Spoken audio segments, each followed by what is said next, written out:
In this video, I'm going to show you how you can easily turn off two-step verification in your Gmail account. Be sure to watch the video to the very end so you don't make any mistakes. Let's get started, guys, and first off, we need to open up Gmail app. Once it is done, tap right here at your profile picture and then go to Manage your Google account. On the next step, we need to drag this bar a bit and then tap Add Security.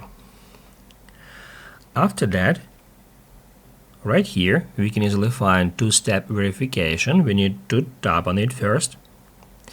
On the next step, we'll be prompted to confirm our identity. Here, I'm allowed to use passkey to continue. However, I'm going to tap at Try Another Way and select Enter Your Password because I can autofill it in that simple way.